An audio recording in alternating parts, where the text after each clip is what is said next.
Hello, today's video we will be doing 7 days in Minecraft InfDev. So, we will be doing World 1. We will be playing on a world in which I've already existed. We will be doing our 7 days challenge on a Minecraft world that I already play on a bunch. In fact, if you watch this channel, it's the video from my Minecraft InfDev is special video. I already have a bunch of materials, but because it's a 7 days challenge, it's not really a challenge, it's more just like 7 days of chilling, basically. I will not be using any of the tools that I did. So instead of starting here, we're going to start fresh on that island over there. And we're going to build some cool infrastructure that I've been meaning to build on my world anyways. But we'll just start from scratch just to, to refresh anyways. My base is far in that direction. I keep dying. Yeah, so when I started like that InfDev video, at first I didn't like it. But for some reason, it became the only version of the game that I could actually play for long amounts of time. And now I think it might be my favorite version of the game. But ironic, I was kind of roasting it in the last version. I was saying that the trees they kind of sucked. And that the fact I can't hear anything is like weird. That's actually a glitch. I should be able to hear stuff.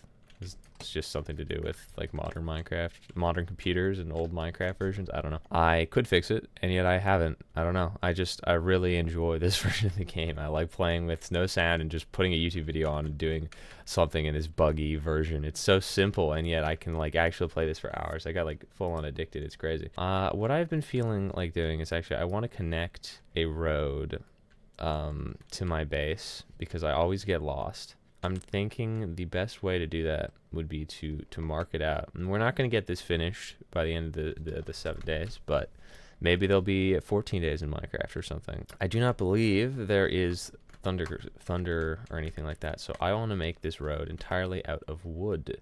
Just like a cool aesthetic build. Instead of making it out of stone like every path is made out of, we make it out of wood. So let's mine these trees, place these down, and then go underground. I need to make tools, and I need stone for that. Obvious Minecraft 101, Minecraft 101 here, guys. This could be a little hideout shack, though. And so one thing I did discover recently was that there are in fact creatures at night that spawn. But I think because I was loading new chunks when I first started up that one InfDev video a while ago, zombies and creepers and skeletons just didn't spawn or something. I don't really know. It was a weird, buggy version. You never know exactly why something's broken, but something always breaks. I usually die because of bug and lava. Usually lava and bugs because I'm working on an underground project at my base. Maybe I'll show that off later. I'll show it off when we get there. So, how much day do we have left? We've got about half the day left. So we spawn here. I'll mine the rest of those trees, and I think what I'll do is I'll take these and I'll turn it all into that, and then I'll plot it out from here because you spawn around here, and my base is roughly a diagonal exact stretch in that direction pretty much. What I'm thinking is I will actually just stick is pretty much a perfect diagonal in this direction. Yeah, so I've been playing a lot on this world. It's like 19 megabytes, if that makes any clue. I've gotten lost so many times. I've generated so much world. There's something about these versions that it satisfies everything that I want for Minecraft, and for somehow manages not to under deliver. It's just perfect balance for me. I don't need all those new features. I need to be limited. There's too much choice. I suffer if there's too much choice in what to do. And while we're at it, I'd like to talk about where are we at on the channel since I uploaded that video a while ago. I've been posting a lot as of recent. Yeah, I decided to commit to a schedule of a post every 2 days, and actually as of recording this video, I've kind of fallen behind slightly due to some, I guess, just like procrastination on my end and a couple of like real life, I guess, just stuff happens and you just don't get things done when you want to, and then you don't like get your routine kind of changes, and then you're like, I have to adapt, and then you don't adapt. Instead you just play Minecraft InfDev. It is what it is. I want to get back into it, record a lot more. I think my main thing is that I'll have days that go by where I have nothing recorded, and so nothing to edit, and then I just don't feel like recording.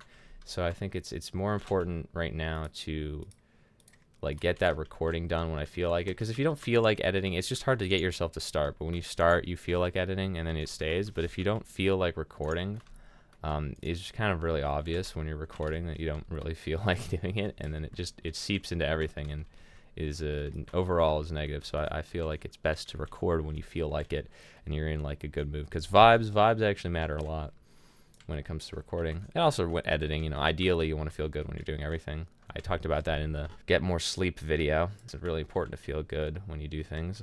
If you're somebody who's motivated by feeling good, if you're motivated by feeling terrible, and when you feel bad you get things done, then you should try and get yourself to feel terrible all the time.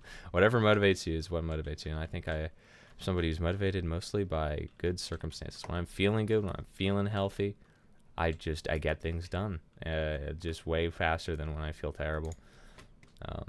There is a mode that I usually rely on, which is like sheer panic, where it's like I have to, stress, like I gotta get it done. But as time has gone on, that method of working has been slowly eating away at my ability to do anything, and I think it's just counterproductive. It's not working out for me right now, and I'm just gonna try and avoid having to resort to that as my method of motivating myself, because it doesn't work. So it's not working anymore. If it worked, I'd play into it more, but it kind of gets less and less effective as time goes on. Yeah, all right. Let's see how close we can get to the base if I just go in literally a straight line. Now, there's no shift button, so I am actually a little bit curious. I don't want to build anything too high in the sky, actually, because of that. So let's do this. Okay. Oh, well, if this is what it takes to get us over there, it is what it takes. I think this is actually perfect, because we go like this. We build an exact diagonal. I think that would be kind of cool. I'll stay at this height for now. And then we mine through the mountain. Yeah, okay. I might break my little rule that I made 10 seconds ago. Not 10 seconds ago, a little bit ago. And actually be like, you know what, forget it. I will use some of my materials, because this isn't technically a challenge video. My last time, I think I made the mistake of trying to make it like a challenge, trying to really be like, you gotta do this, you gotta do that, and instead I think I will resort to just make it more chill, more vibey. Actually, I would be curious, people watching, are you interested in having music attached to these videos, or is it better if I don't have any audio at all, like any music or anything like that? Because I was wondering, I was like, how do I really improve the format that I already have going?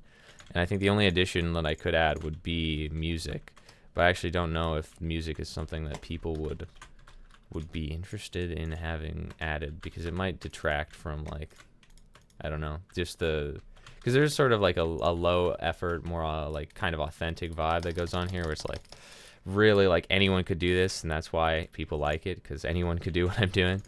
And so if I start adding too much complicatedness, then it starts to feel like lose that special feeling. I don't know. I want to hear you guys' thoughts on that. Anyone who think you have an opinion on this, you actually enjoy the videos, and tell me why you enjoy them. Actually, I'd be curious what makes you watch this video as long as you have already, and continue to watch them. See, I'm getting shot at. Retreat.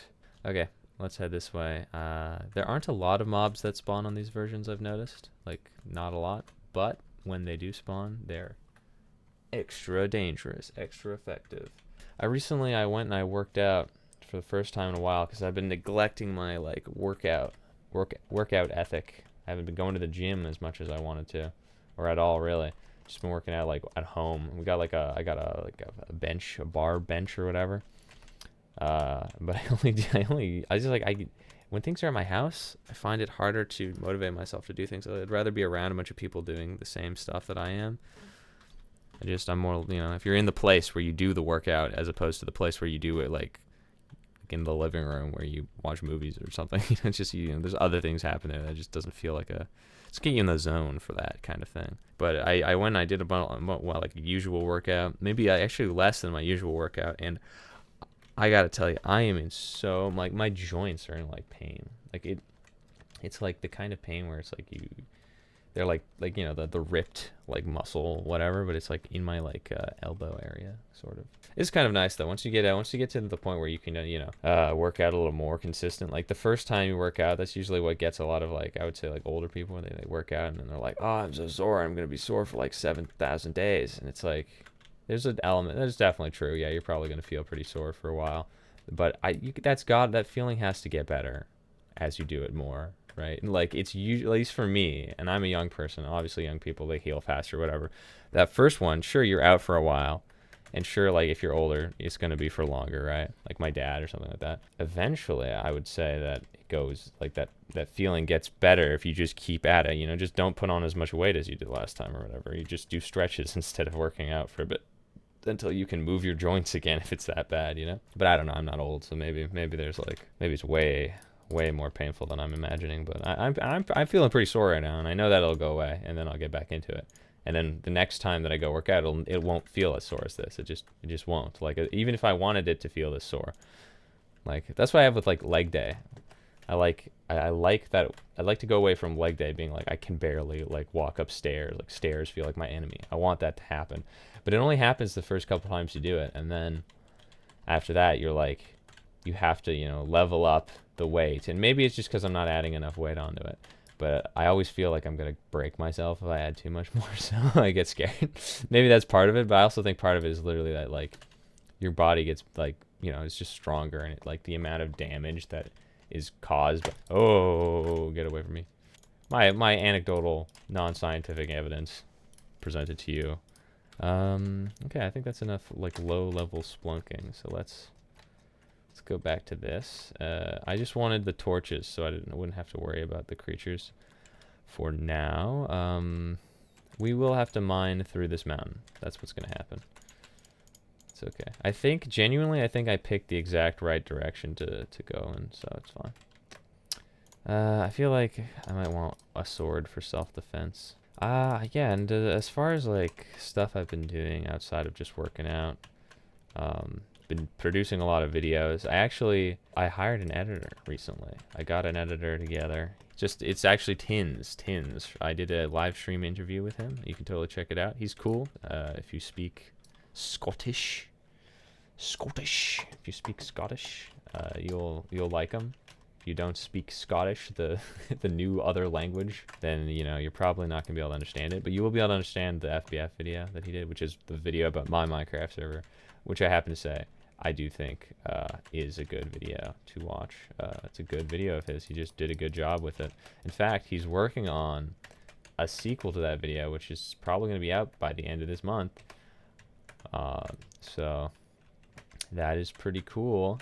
And so, could maybe go check that out after you watch this video. Who knows? Yeah, and I've gotten him working on some of the videos, and not really like out of like, oh, I can't work on these videos. It's like, it's just to ease the burden off of just having to post a video every 2 days. Instead, I can work on like other stuff basically, because like recording takes time, and then editing the recording always takes more time than recording the video. And it's like, if I can just put that time instead of putting it into actually the editing process, which is mostly just like really fundamental, like really basic right now. It's not like it's not fun editing. There's like fun editing where you're like, oh, I'm expressing my creative like edit here. It's like these videos are really not like, if they had creative edits in them, I feel like that would make them less good. That you'd lose the appeal of these videos if they were like really high edited. There's the subtlety editing, and then there's the flashy editing, and then like if you put the fun flashy editing, it's not gonna be really like good. But there's a lot of subtle stuff sort of that goes into these videos. Not a lot, but there's mostly like sentence cutting together and all that stuff, so it makes it seem like I can talk better than I actually do. Most of that is what goes on, and that takes time. Even not as much time as like a lot of the flashy kind of stuff that I would do, like all those things, not as much, but it still takes time. And if I could just take that time and put it into thinking up a better title, a thumbnail, or like planning out my next video better, or working on like I've been posting stop motions, working on those, because like I find stop motions are like really cool. Animation as a medium, like all kinds of animation, I love that stuff. I think it's really dope, but YouTube has a habit of being like, short form videos that are not, they like don't make money. First of all, I don't make money, but like at some point that's going to be a factor that plays into it. First off, they don't make money. Second off, first off, they don't get views. Second off, they don't make money. Or it's very hard to make them make money. So ideally what I want to do is get to a point where I can make money and get views. And to make money, you got to get views. Basically, they don't reward. They don't inherently making stop motions, especially given that my brand is Minecraft and not an animation channel. On top of that, leads to very, very low viewership. On top of the fact that I'm not like a very good animator. My skills are mostly editing based, so it all leads to being like, this is going to be a financial loss for me, you know, or it might even hurt my channel to post videos that aren't it. But I think long term, it's not going to hurt my channel. But short term, getting like these videos do not perform as well if they're not, you know, if YouTube sees me posting 40-second Lego stop motion animations, even if they are about Minecraft, it's not something that YouTube wants me to do. People just don't really want to watch that from me. They want to watch it from the guy who does Lego stop motions, and they want to watch like the 10-minute Lego stop motions too. I really don't have the time to put 10 minutes to make a 10-minute stop motion. I think I might have a 2 or 3 minute stop motion somewhere that I will eventually put together, but 2 or 3 minutes is still not 10. You need 10. If you want to go viral, you need at least 10 minutes. Maybe 8. They lowered it to 8. It's possible with 8, but generally speaking, 20 minutes might even be like where it's at. That's why these videos do so well. It's like I put together a good thumbnail, add a good title to that, and then make the video 20 minutes long. That goes viral. It doesn't matter if the video is like the presentation of it doesn't matter. The quality matters, and a certain like depends on like the vibe of what you're going for, right? But if you're doing like a 20-minute stop motion, the work to reward ratio is not going to be the same as a 20-minute Minecraft talking video. So, you know, to free up some time to be able to work on those and other projects and that I have, and I also, you know, work as a video editor on the side on top of that, you know, to free up time and make sure I can do that. I've got tins. Yeah, and so those are the things that have been going on, and I've been happy with what Tins has been putting out, and I want to shout him out publicly on the channel for that. I also want to make that clear, because like I remember I made a video, the video I did talking about how we need to have higher standards for YouTube videos for us to watch. I think that video is a little funny, but I got somebody who commented saying that like all of these like people who like hire editors to make all their stuff, and none of it's authentic, and I thought that was really funny because the video was edited by Tins. I mean, it wasn't like a hate comment or anything. It was just like it just felt ironic because I got an editor to do that.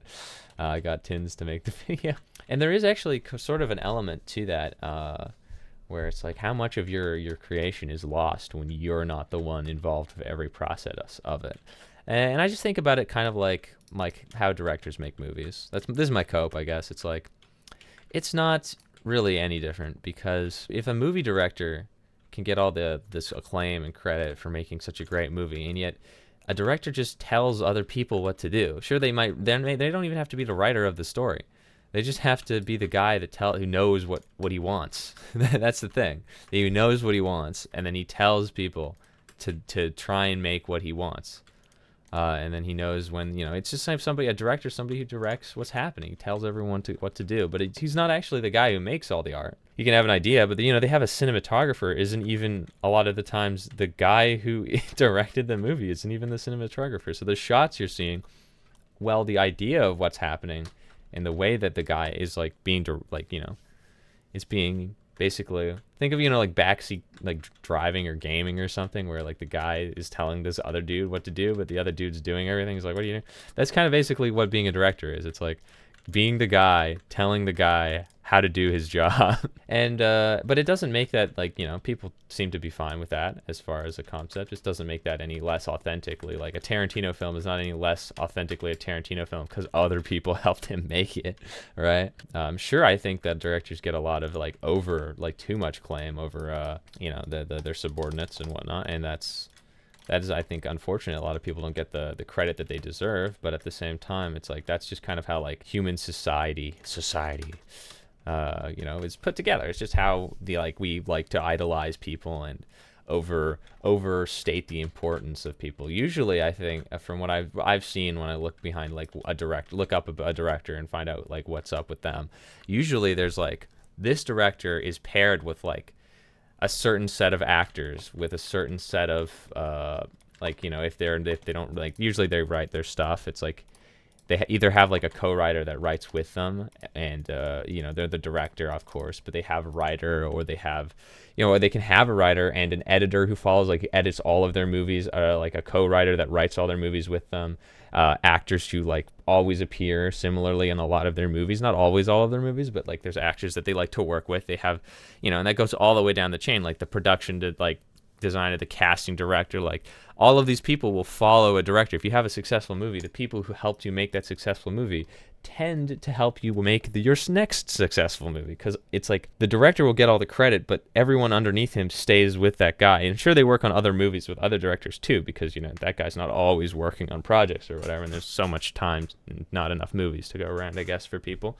That's how it works. Yeah, that the just, you know, because a YouTube video isn't 100% done by one guy doesn't mean that it's not authentically a piece of interesting art or an interesting video or good or unauthentic to that guy, you know. And it just means that there's another hand that's involved that's being guided. That doesn't mean that it's not good, you know. Not that anyone here necessarily is making that case, but I think it is an interesting topic to discuss and think about, because there's a lot of, like, you know, implications there. And also, I just want to talk about movies. I like movies. Movies are cool. I don't know if you can tell. I like movies. Movies are cool. I've been watching a lot of them recently. I recently watched a bunch of this guy called Wong Kar-wai. He's a Hong Kong director. He did this movie called Chungking Express. He's done a movie called Fallen Angels, and I think a movie called Happy Together. I don't know. It's they're all three of them are good that I've seen. There's more. He's done more than just that, but like it is interesting. It's interesting what other like directors got. He's got a really, really like interesting style. Because I recently watched this movie, Ghost in a Shell. You know, any kind of cyberpunky movie, they all like they have. It turns out they're just kind of like a movie that's shot in Hong Kong, looks like already like. Or at least a Wong Kar-wai movie, but I think Hong Kong just kind of looks like a cyberpunk world for some reason, because they got a lot of that neon light, or maybe 90s Hong Kong. Because I was also watching Police Story by Jackie Chan. I watched that, and for those of you guys who don't know, that's one of Jackie Chan's most famous like big league good movies, and it's got like crazy stunts, and it's pretty funny too, and I actually heavily recommend it. Police Story and Police Story 2 both are fantastic actions fights, and then like set pieces and everything, and then like good story, really funny, you know, and you know, they even hit some emotional beats and stuff too. So it's like all really good, and just impressive. Like you'll see stuff they're doing, and it's like this was done in what is it, the 80s, and it's like there's like, yeah, I think it was like 87 or something like that. It's like they didn't have technology like that. That's not fake. It's not fake. Like there's safety tech, right? But that's not fake. A guy still had to go on the side of like a bus, or usually there's a scene where Jackie Chan is in a mall and he slides down like 3-story pole and then falls onto like a greenhouse at the bottom or something. And it's just crazy because you know that guy did it for real. Even if he's like wired up and he's totally safe, you're still like, wow, that guy did that. That is, whew, that is something, you know. That's like it's like, whoa. Yeah. But I've just been like, the action movies are great. I love action movies. I also like some like rom-coms, or like, you know, romantic stuff, dramas and all that. Serious movies, funny movies. I love them all, but action and animation, and action animation really has me probably. Animation, I love animation, and then I love it when they go hype. Actually, it doesn't necessarily have to be action, but a hype emotional beat mixed with some crazy visuals that are happening, and not just like surreal, like whoa, but like somebody's getting like, there's like a boom, like an impact of some kind. Oh, it's the greatest. It's the greatest kind of just, I just love watching that stuff. Like Jujutsu Kaisen, I still haven't finished season 2 yet. I think there's maybe one episode I have left to watch, but that slaps. It goes crazy hard. All of it, even season 1, which isn't even half as well animated as season 2, and it was already really well animated. It's just the problem is like the story's a bit generic, especially at the start. But you're like, oh, this is good. It's just like everything that it does is just done. It's just the same stuff, but done really, really well. And then season 2 is like, we're gonna do that, and then we're just gonna go insane. They're, you know, like you can tell, like when the people say that, like, oh, like the animators for this show are just dying, like they're all being overworked and they're dying, and it's like, yeah, I can see it. I believe it. I believe 100% they are dying. Absolutely, that show is phenomenal. And it's not to say that like everybody, you know, to make good art you have to be dying or like suffer, but you know, you can tell. I can tell. What can I say? When something looks like it took a long time to do, I'm in a vulnerable position. One creeper, and it's Jover. Yeah, I've been drinking a lot of water out of plastic bottles recently. I think I've got that like microplastics probably in my brain or something like that. I'm gonna die. I should stop, but this plastic water bottle, like, it's just so convenient. It's so tiny too. But here's the thing, it's not like a proper plastic water bottle. It's like a Dasani, like, you know, garbage water bottle, which is why I'm a little worried that I'm probably dying, because if I leave water in it over a day, it starts to taste like plastic. So that probably says something about it. Maybe it just tastes stale. I don't know. But I should get a metal one. I really should. Yeah. But it's just, this one is so tiny. I need to find a metal one that's the same size. And metal ones, like, they dent, you know. Plastic ones, they just don't like break in the same way. I don't know. It is crazy how much plastic we use that is just absolutely never like gonna get, like, it's not recyclable. Well, no, it is recyclable. I mean, like, not that it's recyclable. It's that we could use an obscene amount of plastic. We know that it's being taken from a source that's not renewable within like 1,000 of our lifetimes, right? So it's just odd to think that why are we so okay with using that kind of resource so much? Because we think there's like unlimited amounts of oil. Because it uses oil. It's not only are we burning oil into the atmosphere, you know, to killing the planet or whatever, and also using it all so quickly and not doing anything to like slow it down. Like, we should be making things out of plastic that are high quality, built to last. Why are we making disposable things? Treat it like it's like metal. But the thing about metal is recyclable, like 100%. You can take that iron and re-melt it back into something. It's still gonna be iron. I think that's how it works, unless I'm wrong. You know, you make an iron door. You can melt that iron door into anything else as long as you have metal. It's just one metal. Melts it down, reheat, melt, whatever. But you do that with plastic, it's like really doesn't shape into other things very easily, and then it wears out. So it just seems to me very counter what you would want to do with a material that you can't really reshape. Is when you make something out of plastic, you should think about it even better than when, like, more thoughtfully than when you make something out of metal. I don't know. Like, I think when I think about like high quality plastic, I don't know like in the rest of the world what like kinds of plastic is being used, but I know that like when I think like high quality plastic, I go like, oh yeah, Lego, that shit, like that is high quality plastic. And I think they always make advertisements about it. It might not actually be that high quality, but when I think about it, it's like Lego pieces just, they don't degrade. Really, they do, but they don't. It's like they keep their mold. And sure, it's like, why is the Dasani water bottle that you buy for $2 not thought of with the same level of like care? Why is it like you're expected to just throw it out? Why don't you carry it? It should be something that you buy and then you carry it around with you for like 7 months, you know? And I would pay like $15 or something for something that I would carry around for like a long time. I bet you can probably in the future they'll trace the microplastics to like the increase in like ADHD diagnoses or something. I bet it has like that in like the internet. Absolutely 100% the internet is the reason why like people's brains are just low functioning nowadays. Yeah, okay. I still think this angle is perfect because usually I go up around that way, then far into that direction, and then I take a hard right. So we should be good.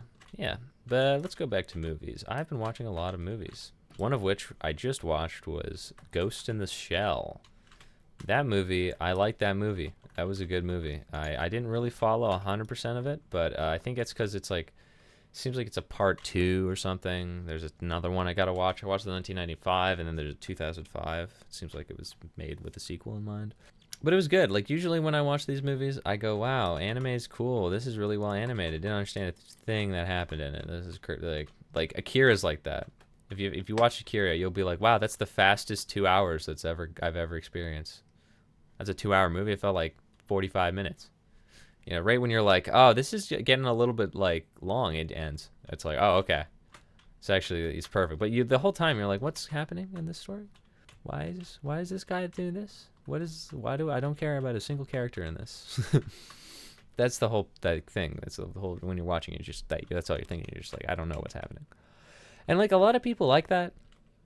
I'm not one of those people that like that. I may even talk about my least favorite anime of all time, but I want to make a whole video dedicated to why I don't like that. I might actually write out bullet points for that.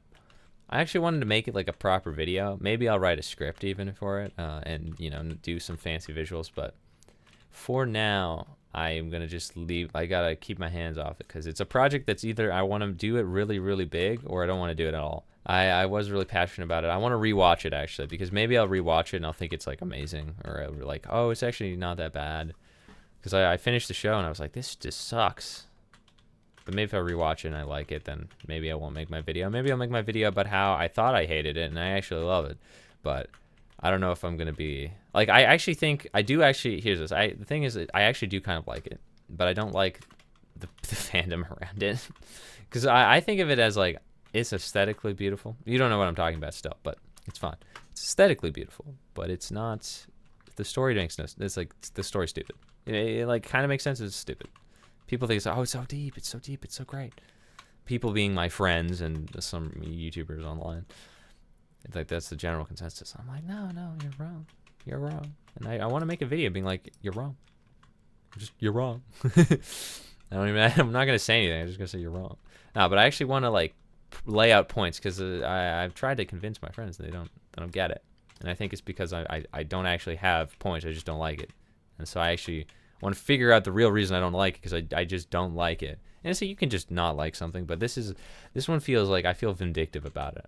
I feel like upset that I don't like it and other people like it, and I need to explain why I don't like it in a way that like the average person can understand. But I'm not going to say the name of it. But yeah, Akira is kind of like mid story, good, very, very good on an artistic level, extremely good artistically.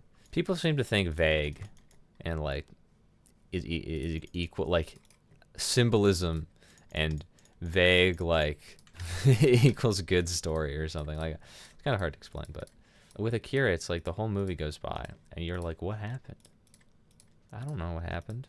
Like, why did all of the, who is this character? You know, they think that like just, I think it's just because the manga's really long and the movie's only 2 hours. So it's like they gotta condense a lot, maybe. Maybe that's the reason it is the way that it is. But a good-looking movie mixed with a good, well-told story, that's my favorite kind of movie, is the one that looks good and has like a good story.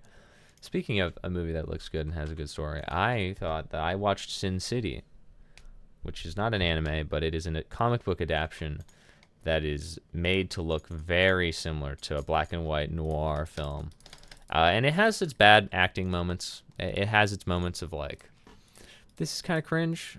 And it's like a bunch of short stories that's directed actually by the guy who did the comic, which is cool. And another guy, Robert Rodriguez, who's done an animated adaptation actually called Lolita. No, not Lolita. Alita. Lolita is that's a whole different genre of the anime world. Alita Battle Angel. It's a really good, actually I liked it. It's not like a great, it's a good movie, a really good VFX, which is, that usually sounds like a knock, but it's one of those ones where I'm like, I actually think it'll hold up, mostly because the VFX are not trying to look like real. It's kind of like Avatar, where it's like, they're not people, they're like, she's like a robot lady. They gave her anime eyes, and you think it would like look incredibly creepy, but you actually get over it in almost like 5 minutes. It's actually kind of crazy how like you're just fine. And I rewatched it recently, and I was like, yeah, this is still exactly how I felt like was when I watched it in theaters. So I'm happy about it. He also did another movie called Dawn Till Dusk, written by Quentin Tarantino and directed by Rodriguez. And it has Quentin Tarantino acting in it, and that shit was good. And I will admit that the first half of that movie is a lot better than the second half. First half is like, whoa, this is a cool crime thriller. And then the second half is like, this is a vampire murder film. You know, like, that's not what I thought it was going to be. But it was good. It was good. Regardless of that, even then, it's like, this is a pretty good vampire murder flick. It just switches genres on you, and you're like, bro, I really like the other genre though. You did it too good. Okay, yeah, you're not. Nuh-uh. What? Why did he walk backwards, bro? Yeah. Actually, I thought Tarantino was doing a pretty good job acting as like a nut psychopath nut guy with a foot fetish. It's like, wow, sounds almost like the guy himself. You know, it's pretty crazy, huh? But it's a good movie, and Tarantino also directed a scene in it, which was actually a pretty good scene. And it's got its quirks, and I actually recommend it if anyone wants to watch Sin City. That's just fire. There's a really good like storyline in it, and there's a couple of really good ones, and a couple that are like more cringe. But you're just like, who cares? It's such a weird movie. You never see a movie like this. It's like it's shot entirely on green screen, which sounds terrible, but the backgrounds are like trying to be like a comic book, so they just like are playing with like green screen and playing around with it, and they're just experimenting with that style and like what they show, because it's all in black and white except some parts that aren't in black and white, and it has good actors in it, and it's really, actually, you really go, wow, they are really good actors when you realize they're all acting in front of a green screen. There's nothing around them. They're all just doing. No, there's nothing. Like, I saw some behind the scene footage. They're supposedly in a car, and they're just on a giant green screen set, and you're like, how do you act? And they're so in character. It's like perfect because it fits. It's actually kind of like really weird because you're looking at them, they're like completely in character. They're all soaking wet, like it's raining. You know, they look like they're in the world, that the green screen there, but there's nothing there, and it's like they were thinking when they made that. Some of it doesn't hold up 100%, but most of it does. It's pretty crazy. Yeah, and there's just all these like weird, like creepy characters, and it's just a good movie. It's just a good movie. Good time. Good kind of movie to just put on also in the background while like other people are doing things, you know, like a party or something. You just have that playing in the background. It's like it's visually striking that you can be entertained without words, and that's usually pretty much as you want to get out of a movie. If you can be entertained and then without dialogue even, that's like, wow. It's good. I liked it. I'd recommend it. That makes me want to watch more by that guy. Yeah, because like, what is it, the Rodriguez guy? I forget his name. Anyhow, one of the directors of it. He makes good movies. I already talked about his movies. Robert Rodriguez, I think that's his name. Wow. How am I not sure? I'm pretty sure I said it with like complete confidence earlier. This is the water bottle plastic I was talking about earlier. It's just infecting the water bottle plastic, the microplastics, passing the blood-brain barrier. That is something that I'm a little worried about. I'm thinking like when I get older, like I think at the end of the day, you could probably fix all of your old people problems with enough money, you know, just a healthy-ish lifestyle or whatever. But one you can't fix is if you get like dementia. You can fix it sort of, like not fix it, but you can make it so it doesn't seem like you have dementia.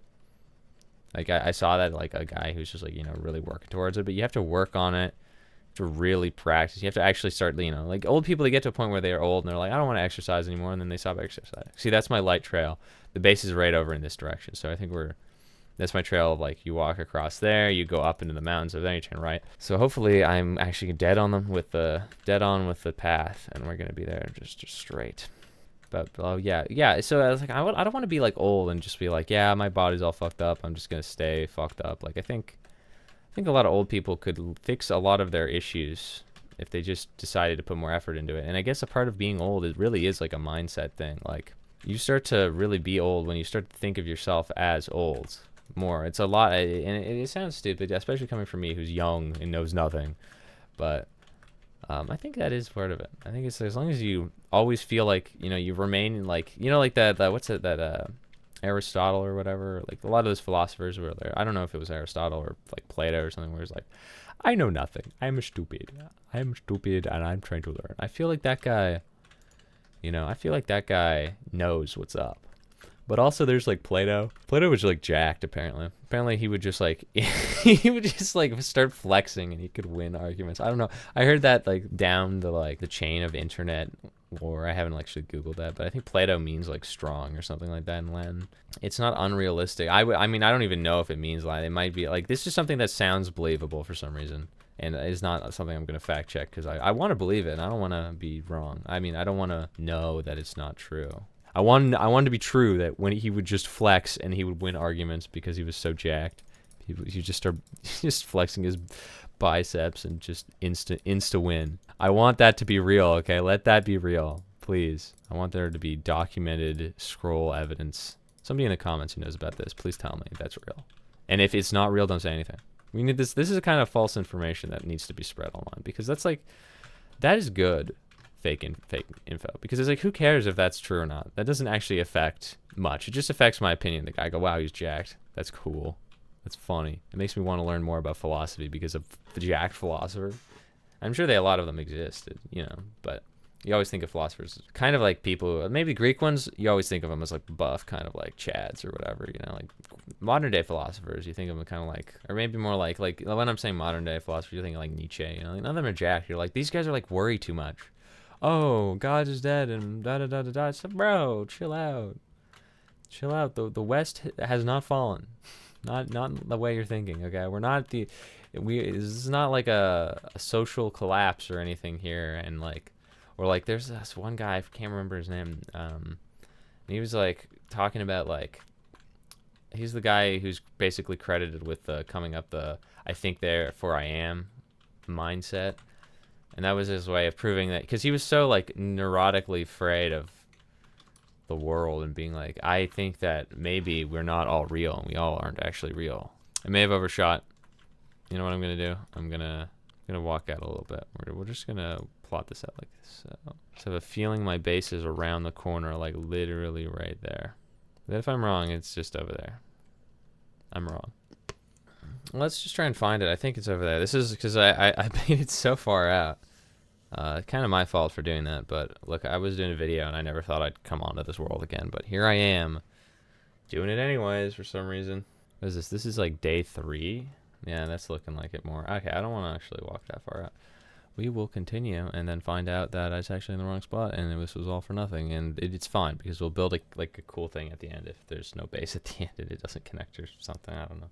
See, imagine if I had sound on this game right now. Think about how obnoxiously loud the swimming sound would be right now. But we're also sadly not blessed with the Minecraft oof sound, so it's RIP, but whatever. It is what it is. We will move on. We'll live. I've been thinking about cinema and movies a lot. I've been thinking about making a movie. I really want to make one. But I like wanting to make a movie. I don't know if I actually want to make a movie. I just want to make a movie. I just like the feeling of wanting to make one. Every time I watch something, I get inspired to make something. I don't ever make anything. Rarely, actually. So I got inspired by Arcane, and then I went and I got to work on a Gokunaru video. And I made like a whole like mini animation thing for it. That was like one of the first times I think that I've taken like movie, like directly watched a show and then been like, I am doing this. I'm making something that's inspired by it. And it was a work of passion. Yeah, it was Destiny versus Sneeko fight. It was just like a mini short cartoon basically for cartoon. It's like a internet historian style animation for just a quick drama video that he made. It was pretty good. It's a pretty good intro. I would say it was a pretty good intro, but others may disagree. Not to be narcissistic here, but I think it was the best thing I've ever done. It's not even the best thing ever, the best thing ever made.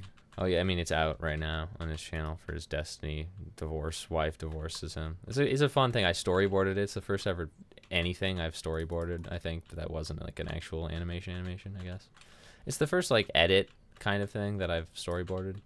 I thought it was pretty good, pretty cool. It worked out pretty much exactly how I wanted it to. So. Can't really complain when everything works how you want it to. Oh, the fight was like this. Let me break it down with you with my words.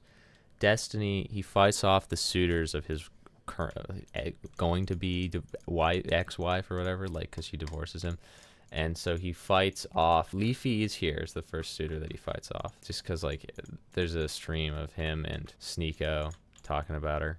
He's like, she's so hot, I think is something he said. Something like that. He's like, you have to bang her. And then the next one is Sneeko. And so he decapitates Leafy's here. Sneeko gets scared because Sneeko's like I would say he's a bit of a wimp, my personal opinion. I thought it'd be funny to make him like scared. So he was terrified and he runs away. And then there's like a hooded figure. And it's like, who is it? And then it's Memetics or whatever. It's the guy who Destiny's wife ran away with to Sweden to fall in love with him or whatever. So they're together now, and he allegedly threatened to unexist himself.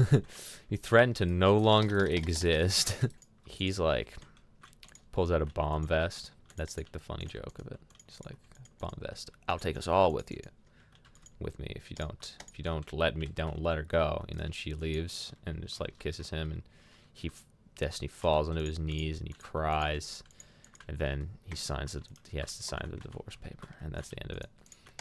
And it's like, it's not the coolest thing in the world, but if I'm being honest, I think it's pretty cool. It's not the craziest thing in the world, but it's the craziest thing in the world. It's actually the best piece of media ever made. I don't know. I spent like a lot of time on it, and I liked it by the end. You have to like it if you work on that much. Although I've had times where I've worked on a project and then not known if it was good or not. I spent 60 hours working on a video one time, and like when I watch it now, I don't like it. Don't really like it. Like, it's not a bad video at all, really. I just don't like it. I look at it and I only see flaws. I only see like things that I could do better now. It was such a learning process video for me. It'll be on Gokanara's channel eventually. And I spent literally I clock my hours when I make videos, just so it's not like because I don't get paid by the hour. I get paid per like commission, but paid per video. But I like to log just how many hours have gone down the drain, and 60 for that video. And I was like, whoa, that's a lot of time. And it sadly doesn't feel like it was worth it. I don't think you could tell 60 hours went into that, but it was a lot. And then it was like the video was just like okay at the end of it. In fact, another guy ended up working on it as well, and like as a finishing touch. And his like edits, which probably maybe it took a while, but it wasn't 60 hours, right? Ended up improving the video like probably like a 50% increase in like how easy to watch it was. And it's just like that just goes to show how much like pacing really matters in a video. Like I didn't have any idea about how to do pacing or anything. So it's like I've improved since then. I'm a far better video editor now. Don't worry. That was my first big project. It took so long, and it was like I think it took 2 or 3 months. So it's like ultimately I wasn't working on it like a lot, because it's like 60 hours in like 3 months. It's not a lot of time per day, but I was like, whoa, all that time went into it. At the end of the day, just 60 hours went into it, and it only was that good. It's like now I can make a better video in less time, in like less number of days and less number of hours, which is like just goes to show how much I've improved. It's nice, I guess, to look back and be like, wow, yeah, you really could do that. But I guess sometimes it's like there's a thing that's like a product of like a lot of like blood, sweat, and tears, you know. It's not like I got really like stressed out over that project, I think, and I was just like, this I really have to work on this. I really gotta get this out. It was the first time ever doing any project. I was like, whoa, what the heck? I needed to get this done. Well, I didn't need to get it done, but I was like, I would have liked to have gotten it done in like a month as opposed to like 2 or 3. I forget how long it was. But, you know, I got my shit together now. It doesn't take that long to make a video anymore. It's just like, I don't want to spend that much time on a video. And it really is, it's like more is less. If you can, pacing of a video matters so much more than the actual edits. Like if you spend 10 hours on an edit, and even if it makes the quality good, it's not worth it, the amount of time it takes to make that good. That makes your video, if you can just cut it, and cutting something out of a video takes like 20 seconds to cut something out max, like to remove something, and as opposed to adding stuff, which always takes longer. But the removal can save you hundreds of hours by just removing content that you don't need to add more to. But it is really actually cool to be able to like have a video and a concept that you don't have to think about, right? And the recording of which you don't have to, it's not your concern about how it was recorded. It just gets sent to you. And then you're like, I get to play a key role in like, you get the plot beats, you know, of how it's supposed to go down. Here's the 3-act structure of your video. Here's how, you know, Gokunar would want this video put together. And then you get, you go, okay, and then you get to shape how that actually works in reality, as opposed to just on paper. You get to actually shape, and it's like, that's really cool, and you get to put together like an interesting style. I really like, on my YouTube channel, I have a series of thumbnails that I do for a live stream series called like Resident Evil streams or whatever, something like that. It's just my Resident Evil streams collection. I think it's on like a playlist on my channel, but each one of the thumbnails for that is like a mini little art project that I do. It's not like, I don't usually spend too much time on it, but it is something where I want to try and make this like an impressive kind of like a little, like, I want to make it look cool. That's what I want to do. I want to make this look like almost like something you would put on the wall or something. It's like, I don't know if I succeed every single time, but artistically I like it when videos kind of look really, each of those videos have a lot of noise, like different colored like noise artifacts, if you know what that means, like a very staticky looking, like static, like TV static, but you like color it different. I like to add that kind of effect on top of or behind like images and text and stuff, and then making different colors that kind of match the scene, and like set the lighting to be like really distinct, and then also like really noisy and very like staticky, like psh, like the way that psh looks with that sound personified as a visual. Oh, writing, dude, I want to write a story. I want to write like I have written a short story, actually. I did it on stream one time, but I want to write a full book, just so I can write a full book. That's the problem. I want to make a movie just so I can make a movie, because I think that would be really fun, but I never have. It's like the story. It's like, what story do I want to tell? When it comes down to it, I'm like, what is there for me to, what am I supposed to, what is there to do, you know? How do I do that? How do I write a story? All I want to do is the visuals of it most of the time. So it's like, I guess I need to find a writer who wants to do that. But at the same time, it's like, it'd be cool to write a book. Then I can adapt the book into a movie. And it's like, what am I going to write about? It's like full blank, no idea what I want to write about. When it's like, I'm sure there's something I want to write about. I just don't know what it is. And then it's like, it's a matter of sitting down there and figuring it out, I guess. But something about that, it's just something is stopping me from figuring it out. And I think it's myself. Ooh. Can we see it? You see it? That looks like a little bit of light in the distance. That's a star, maybe. No, that looks like a forest with that has some lights on it. That might be exactly where we need to go. It's actually, I might have been 110% completely spot on about the location of this thing. Yeah, I want to talk about Wong Kar-wai movies. Chungking Express, Fallen Angels, particularly Fallen Angels. I like that movie. It's the most recent one that I've seen. Chungking Express is also good, but it is a quality movie. Fallen Angels. It's got this directing. Like, every time I see a movie by Wong Kar-wai, the Hong Kong director, I watch it and I realize that I could make a movie like this. There's no part of this is that I technically, like, I don't have the capabilities to do right now. All I need to do is find a grungy looking place locally, and then bring a camera and an actor and have a scene that I want to shoot, and then I just make it, color it funny. I just color it a funny color, and I do some interesting effects to it, and suddenly I have a movie that's totally watchable, totally like cool and like really unique. Suddenly I have a Criterion Collection worthy movie. Why don't I do that? Maybe I will. Maybe I will do that. I every single day I feel like I'm getting closer to just being like having a psychotic break and directing a movie. Maybe I should do that. Maybe I should have a mental breakdown and it like cure myself by turning it into a film. Maybe this is a cope, but I really feel like I have nothing I want to talk about. That's not true. I do, but what is it that I want to talk about? I want to talk about Minecraft. Can I make that into a movie? I wonder if I could do that. I wonder if I could make that into a movie. Just talking about, like, because all movies are just really just talking in different places. That's what a movie is. You want to know what a movie is? It's just talking in different places. That's fact. That's just what it is.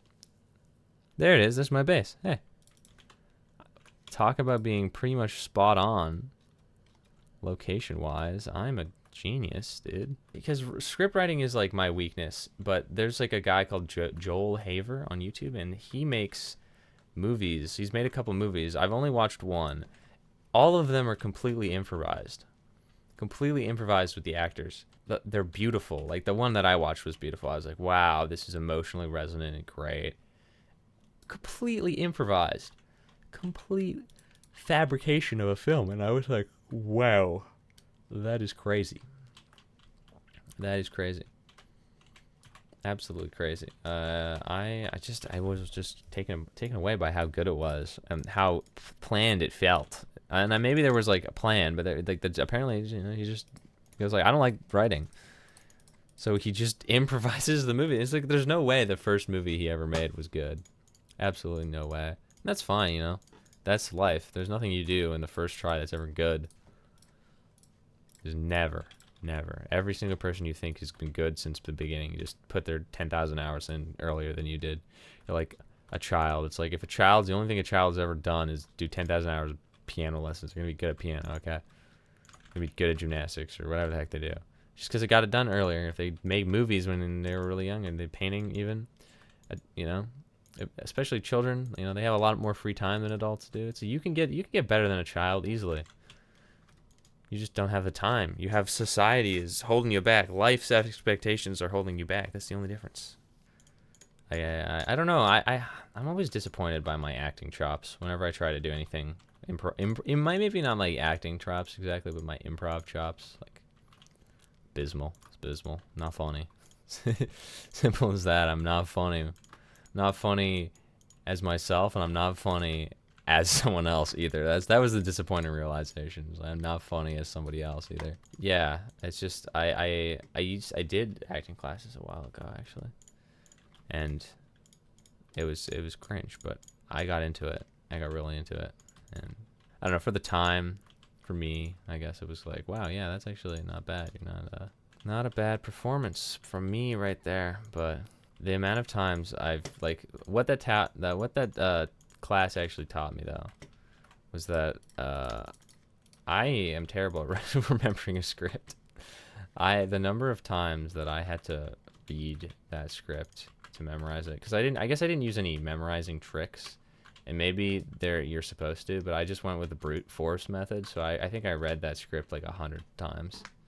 Like I only had like a short scene to do, but it was like a lot of times because I was like, I'm not gonna remember any of this, and then I just kept saying it until I had it down so hard that I could remember it, that I didn't need the script anymore, and that was pretty crazy. Like getting that feeling where you know something like that long, it's like, whoa, I actually know something. Like, and then it goes, if you're like fellow actoids, fellow actors, one of them messes up, you can totally bounce off it and just be like, yeah, doesn't matter if you don't remember your line, because I remember it. I remember the line. Does it really matter if this is all made out of wood? You know what? I might just say, forget it. Why did I mine it through the entire thing when I can just connect the bridge here? Oh, brain moment is happening. Okay. I wanted it all to be out of wood, and then I changed my mind, and now I feel foolish. For this, I should have an eloquent little path, and this should lead to like some sort of castle. Comic books are, you know, graphic novels, manga, anime, all that stuff. That's another medium that I have been getting into recently. Not recently, but like I actually started making my own comic, which is kind of a recent development. I've made one page. Be proud of me. I've made a page of art. So it's actually a sketch of what I want it to look like. Yeah. All right. This is giving me like man-made bard, like whatever, like bay kind of like water stopper. Dam? Is that the word I'm looking for? I don't even know if it's the word I'm looking for. Oh yeah, Mickey Mouse. Recently.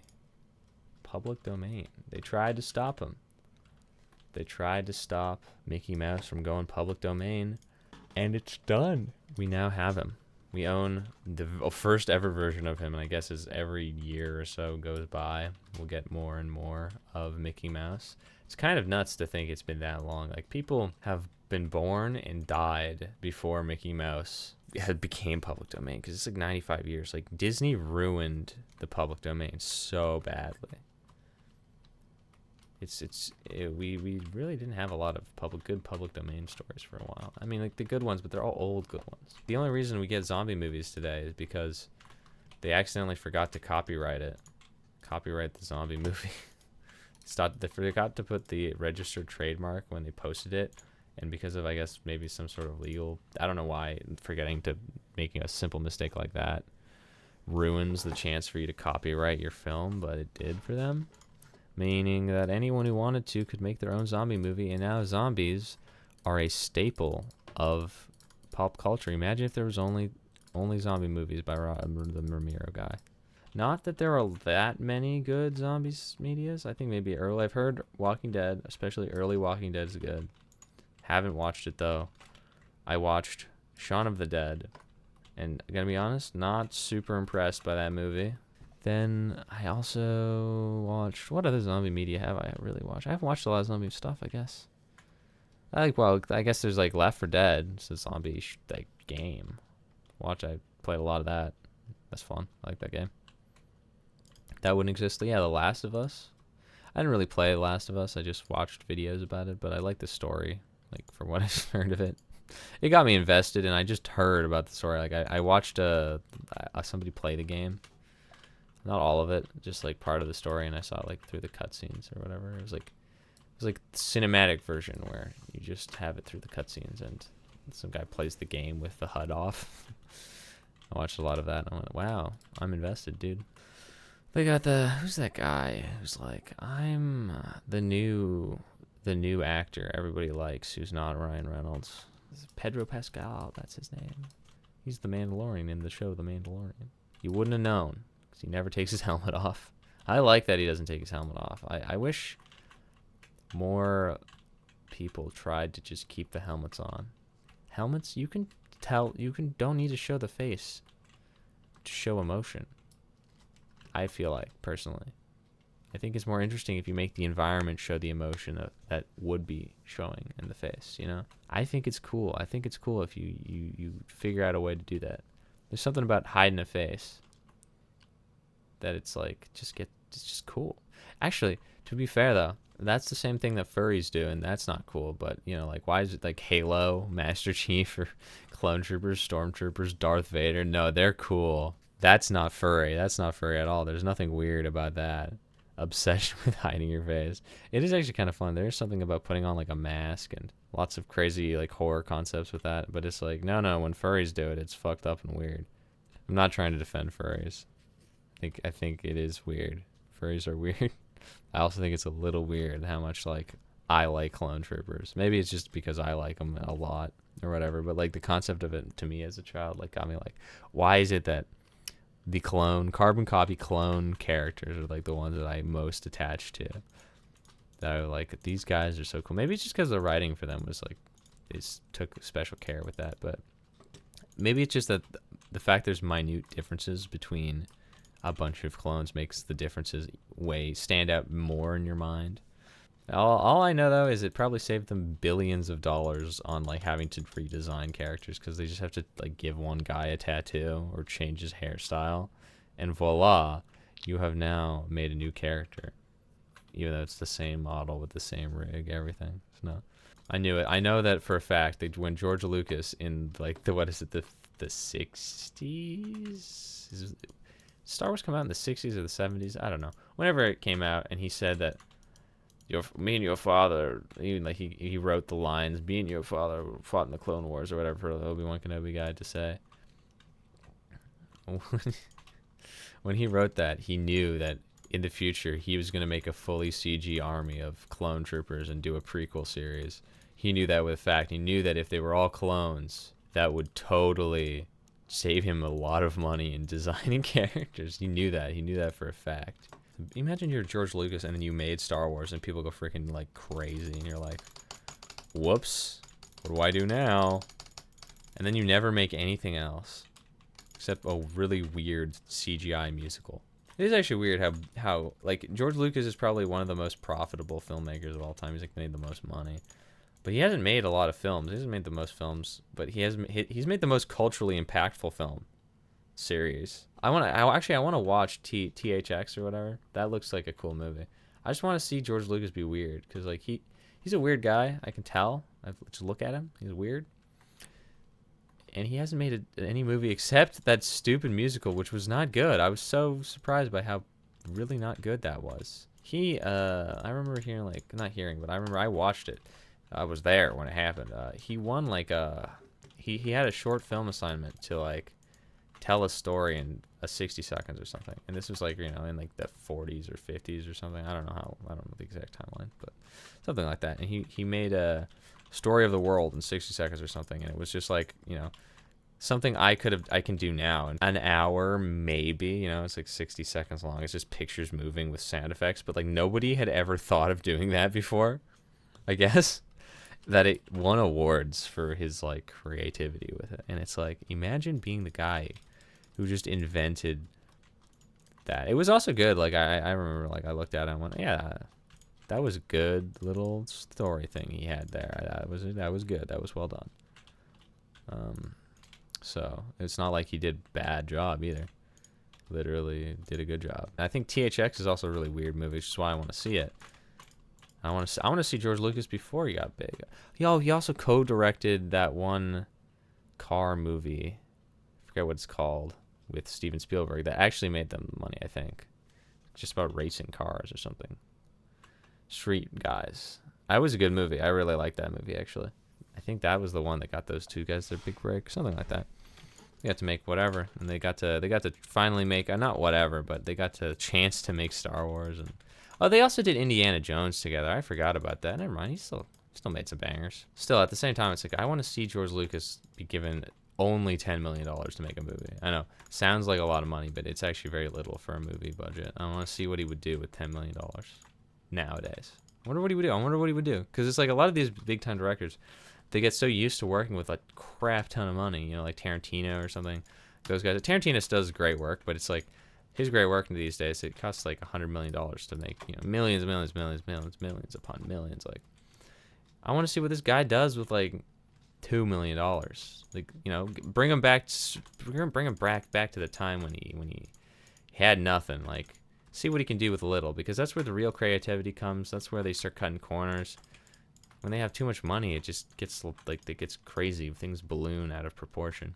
Yeah, well, movies are cool. They're really cool, and I would like to get to making them one day, you know. And indie movies are also really cool, and I want to make indie movies more than I want to make like a giant ass blockbuster. And I have a weird confidence. I feel like I will do it at some point. I will make a movie. I don't know if it'll be a good movie, but one day it will happen.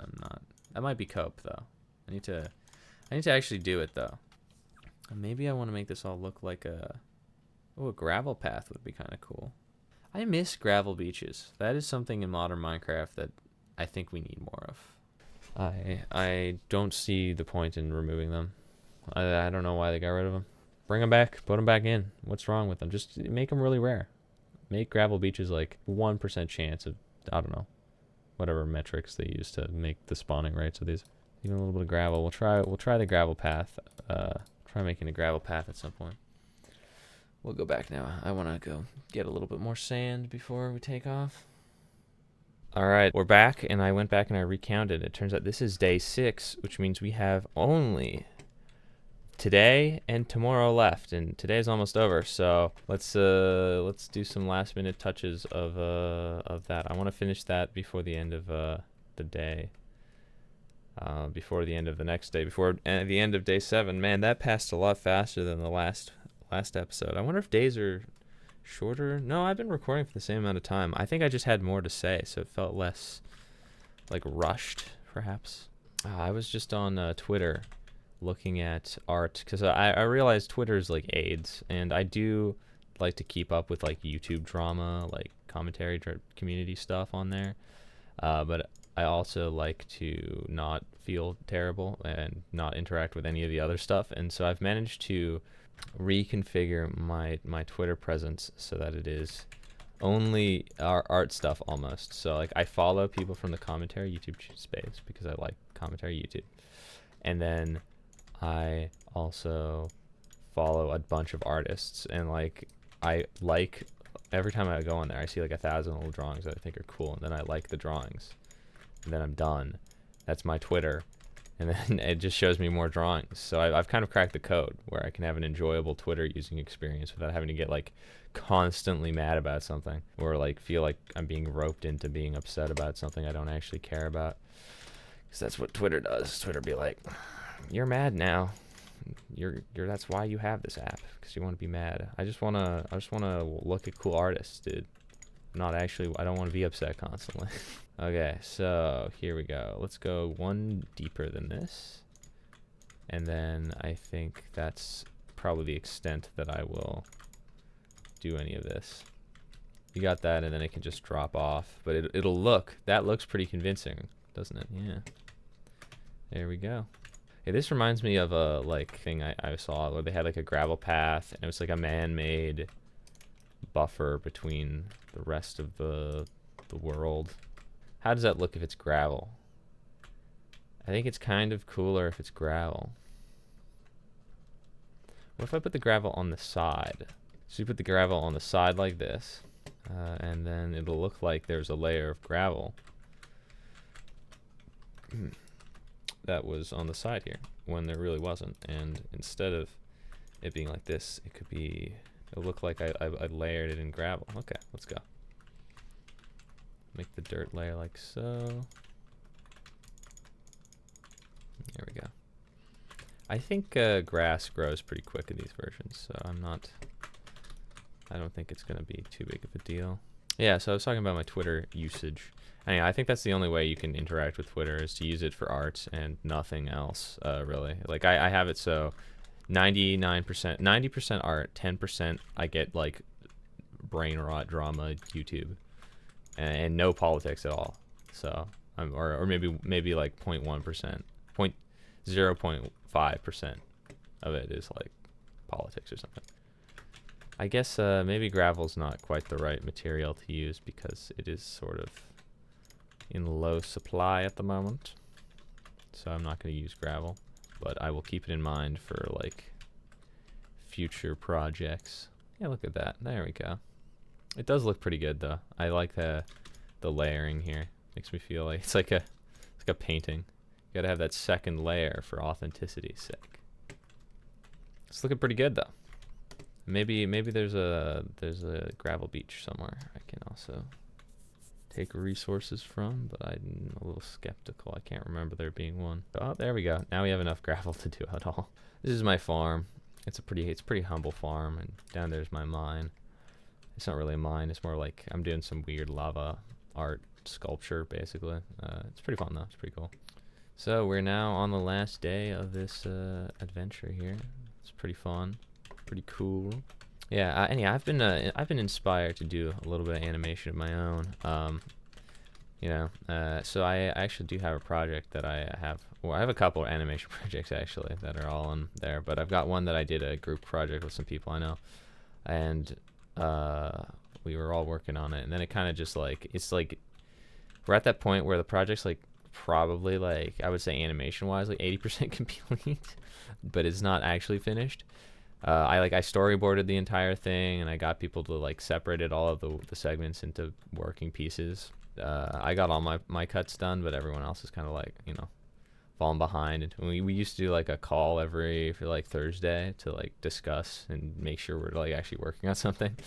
And then I stopped doing those, so then all of the productivity for this project just kind of shut down. So now I'm trying to get that back in motion, but I don't really, like, we're at the point where I can just do it all myself without having to have anyone else help. So that might actually appear on the channel at some point, since I wanna get doing that. So that'll be pretty cool. Get that going, get that finished, get that posted. I don't think it's gonna go viral or anything. That's the problem, where it's like I know what videos on my channel do well now. It's these videos. This is the kind of stuff people like from me. But I do want to post things that aren't that, so I just gotta pick and choose my battles, I suppose. Not really complaining though. It's like fine. I will work within it. You know, I'm glad that people watch my videos though. I am actually, despite how it sounds, I'm actually happy with how that is, and I'm glad that people are checking out my stuff.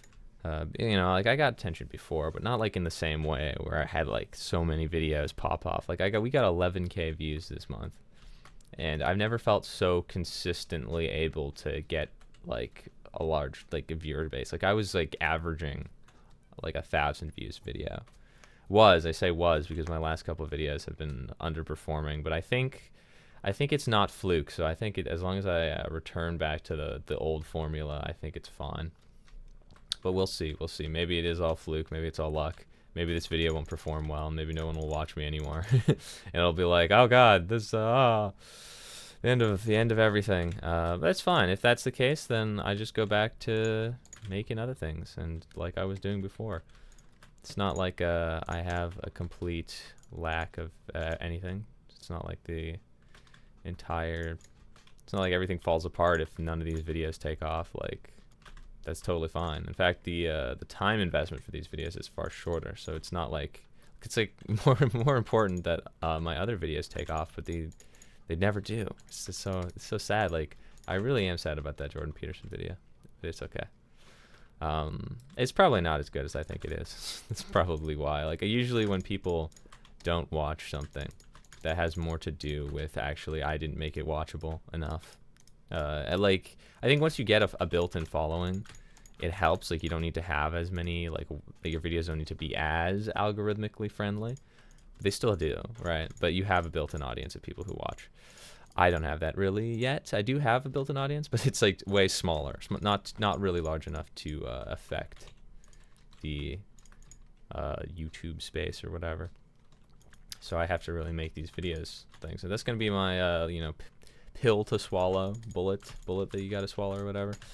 That's what I gotta take, because I gotta understand that if I want a video to do well on YouTube, I have to make it algorithmically friendly. Like, I can't be like, no, I'm gonna be an artist, because I don't have the mental capacity to be an artist. I need to get to a point where I can get people to watch it. If people don't watch it, then I get depressed, and I'm like, well, I didn't even do that. And it's like, obviously, like, that's not I'm not entirely extrinsically motivated, but a lot of that is there. And then it's like, yeah, if I want to make money doing this, I gotta get traction. It just makes sense. Once you got the traction, then you can make all the crazy videos you want, and people will actually watch them, and you'll have the funds to make them better than you ever could.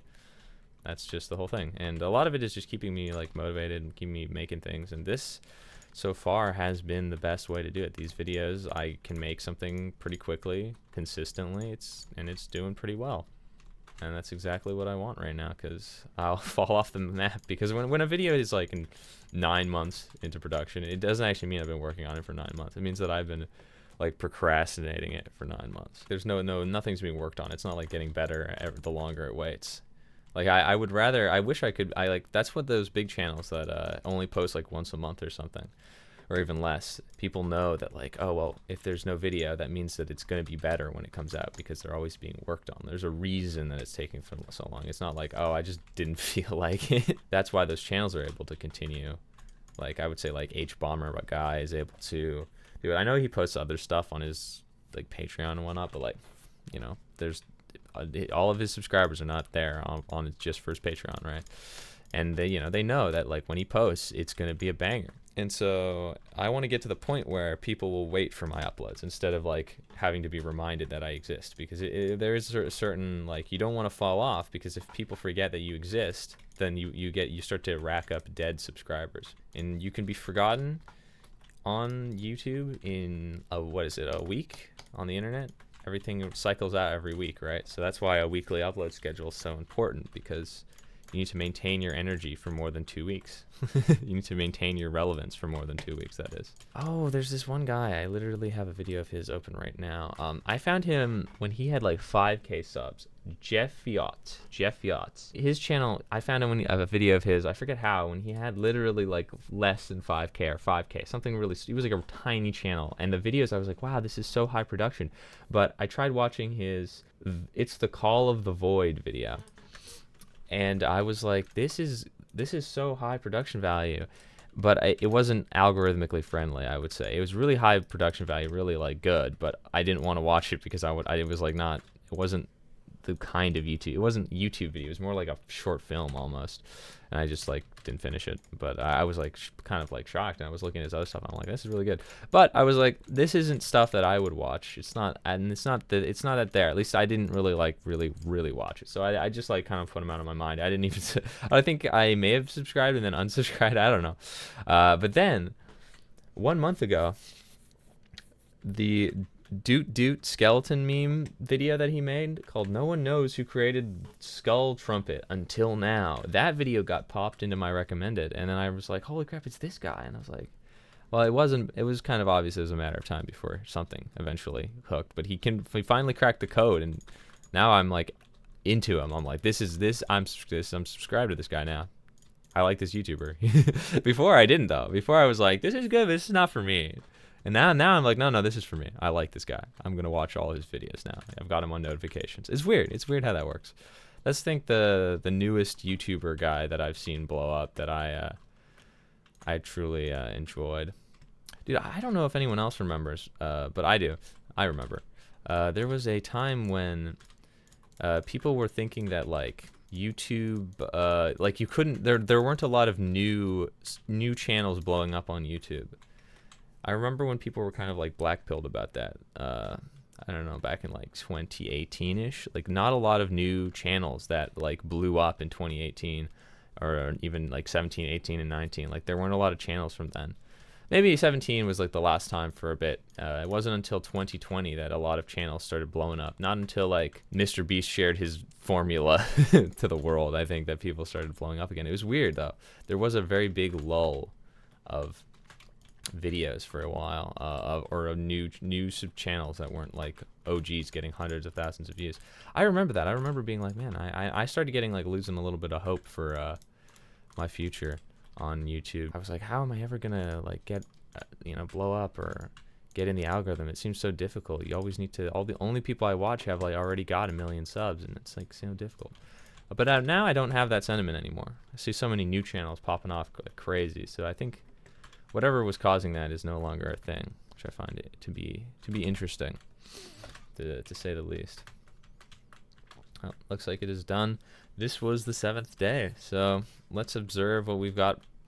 This is the night. I guess we'll on the 8th day, we'll do a little tour of everything that we've done, so we can keep building until the night is over. So let's head out that way. But there was a time when I think people were a lot less optimistic about being able to be successful on here for a bit. It kind of went a dip and ebb and flow. But I think we're in a new golden age of YouTube videos. I'm pretty proud of this little base I got going on here. This I was working on this in the You Need Sleep video and You Like Better YouTube videos or whatever. The 2 of my other videos, and I want to expand it someday to cover the entirety of this ocean. I don't think it'll happen, but it would be funny. It would be a funny waste of time to cover this entire ocean in this wheat farm. Because wheat farms, like on this version, not really useful, like at all. But for some odd reason, I really want to make a big wheat farm, and you can't even shift in this version, so I'm just gonna make the big wheat farm the way that it is right now. Dude, so years ago, I got a job working as I recorded textbooks for like a school, and ever since then I've got like into listening to my like own voice and being like, how do you edit your audio, your voice to sound good? And I realized that was when I realized I couldn't read without making a mistake for more longer than a sentence without messing up a line somehow. That was kind of a weird revelation that I had. I have dyslexia, so I guess it makes sense. But like it was just really like, after doing it for like 3 years, I still somehow could not read longer than like 2 sentences without making a mistake of like pronouncing or reading a word wrong. It really made me think it's like not a skill thing. It's not a skill issue for me. Like I should know it. I must be just disabled.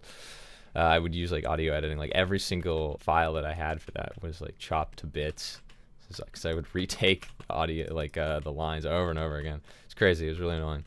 But ever since then, I've like kind of just been aware of like how I talk and even my speech patterns, or just like listening to it more. And then when I started doing like videos where I do these rambles, I've noticed like all of the filler words that I use, which are like, and, so, yeah, all of those words can be cut out of my vocabulary, and it doesn't actually add anything. What those are like buffering sounds that my mouth makes when I run out of words to say, when my brain has not able to catch up to the speed of my mouth, so I have to put in some stall words instead of just going quiet, because for some reason I can't just stop talking. I need to constantly be talking instead of just going and then saying what I had to say. I have to go, yeah, so then I did this and then I did that, and it's a weird thing that it bothers me a lot. I really don't like that I speak that way, because I think if everybody could speak without filler, I would be able to articulate better, and these videos would be better, I think, if I could avoid those words more. Or at least it would take less time to make them, because I wouldn't. Whoa, did I just make 1,000 different sticks? Why did I do that? Oh, I saw him earlier and I didn't do anything. Oh, jeez, we're not dying.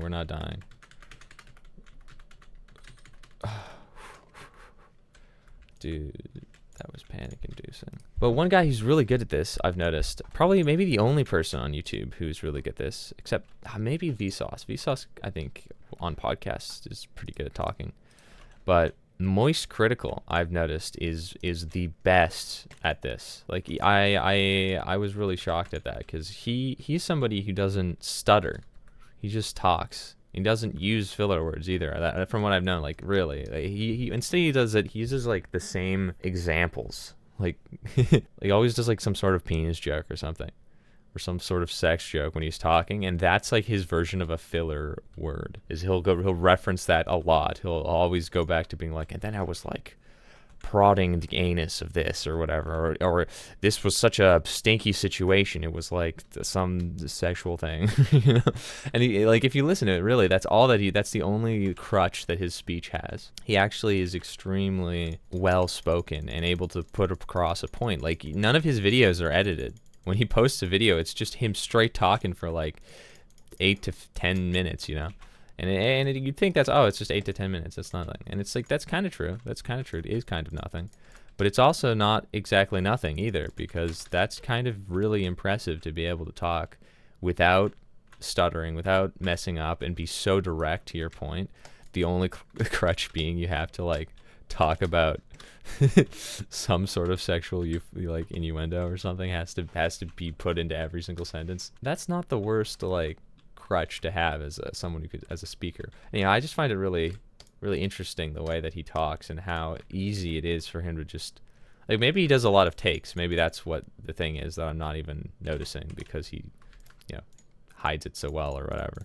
But even he has those live stream clips of him talking. Even those are like not unbearable or anything to watch. Not that I actually enjoy those that content too much. I'm not the big fan of his live stream clip. So I rather when he talks about a topic and actually isn't just doing a game or something.